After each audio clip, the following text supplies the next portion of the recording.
Hey everyone, it's another quick book review. As you can see before me, this is The Axe and Grindstone by Paul Phipps-Williams.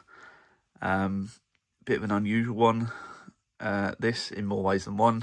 I think I'm right in assuming that the author is fairly local to me. It's I don't know if it's independently produced but Bad Press Inc.'s not exactly a massive publisher. But I do have good things to say about Bad Press Inc. Being this as a paperback. The quality of this paperback is phenomenal. Like, it's better than some hardbacks I bought. The pages are like silk paper.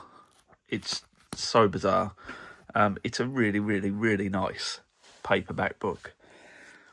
And I went into a bookstore. I saw this thing about local authors, and I was like, oh, that sounds like it might be my kind of thing. The Axe and Grindstone, very much not my kind of thing, I'm afraid. There was multiple times where I nearly just stopped overall. It's very odd. To describe it, I once heard of and came across a book that I would define as urban fantasy. This seems to be in its own little niche. This seems to be what I would call rural pub fantasy, which is like, it's nice that you can kind of set yourself out in your own genre, I guess. But it's full of strangeness. It seems to be a story. It seems to be a story about a barman in a city who is a bit fed up with being a barman in a city, so becomes this landlord at a pub in the country called the Axe and Grindstone, and the world is split into our world where the axe is, and if you go through a secret door, you go into the Grindstone pub, which is in another reality. And it's like it's a fantasy reality. There's fantasy life forms, but there's never enough explanation for me as to what happens and why it happens. So it's kind of like a soft fantasy feel. And it's in the first person, so that's not particularly great for me. And as you saw there, when I flipped through, there's occasional graphics, and the graphics are supposed to be red, but the quality of the graphics is quite poor. And reading them, I mean, obviously that's an easy one, but like, you're supposed to read the graphics, and the graphics aren't easy to read. Basically, they're slightly blurry. There's an awful lot of torture and self-harm, and it's a very, very unusual book. I think I would put it into the horror category if I had to. But for the most part, I'm not a horror reader. I don't really care for it as a genre, it seems. It was just slightly distasteful, like, all the way through. I was like, like that again. There was a technical part which I've obviously, like, the Bad Press Inc. thing comes with its own bookmark for the book, which is phenomenal, and again, really high quality. But if you just eyeball how many booms we have here, boom, boom, boom, boom, boom, boom, boom, lots of booms, right? There's booms everywhere. And that chapter irritated the crap out of me. I was being told booms. I wasn't the first person character experiencing booms, apart from I was just being told there were booms, and that kind of annoyed me. But I carried on. I wanted to see what this book had, and like I say, it's just not for me. If you're a horror reader, it might be for you. As to where you can like pick this book up, I do not know.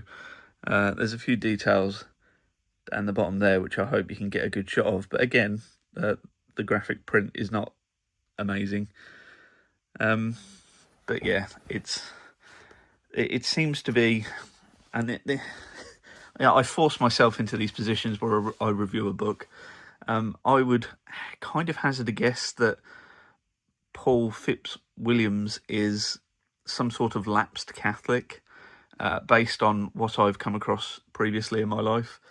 And they set up a kind of dark god, a god of pain and screaming, which in part kind of reminded me of, there's a bit that the Joker comes up with in The Dark Knight, where he's talking to a cop about killing people with a knife, and he says, a gun's too quick. With a knife, you get to see what people are. You see like either the courage or the defiance or the cowardice or whatever in their eyes as they're dying, right? And this seems to have taken that to heart. It's very much the same, but it's about screaming. And it is, again, for me, grossly repetitive. There's lines in here about scratching, and scratching starts the screaming, and you will read it, if you read this book, you will read it over and over and over and over and over again, and that's a different kind of pain. It was just constant, and I just got very fed up with it. There's also a couple of moments where it gets very, very preachy, and in one case it's preachy in favour of the dark god that's been created, and that's fine, that's part of it. For me, that bit just went on too long. And then as we draw in on the close, it pushes, like I say, with that lapsed Catholic feel, it kind of pushes like on the idea that Jesus might be the saviour. I mean, that's not actually said, but it's kind of implied, and that just made me crinkle my whole face up and go, what? So that, that wasn't amazing. There's times with all the torture and the first person perspectives and all this, the prose sometimes seems disjointed, and I wasn't entirely sure if that was purposeful on the author's meaning for the chapter, for what you're like, you're so hurt and distraught that things aren't making sense. But in amongst it, when it's more human, when it's more real, like there's references to pop culture, like just a few scattered about the book, like sprinkles, and that like made it. I don't know. It doesn't help with digging into the fantasy, because it brings you back to the real when you reference like Star Wars or something, right? So that it's a bit odd that that's scattered in there, but that was definitely more my speed. And the prose throughout is very, very, very British. There's a lot of British humour and sarcasm, and I don't know if you're not British and you read this that you'll kind of pick up on that, but anyone's welcome to commune with me in the comments. But yeah, a very odd little book written by a local.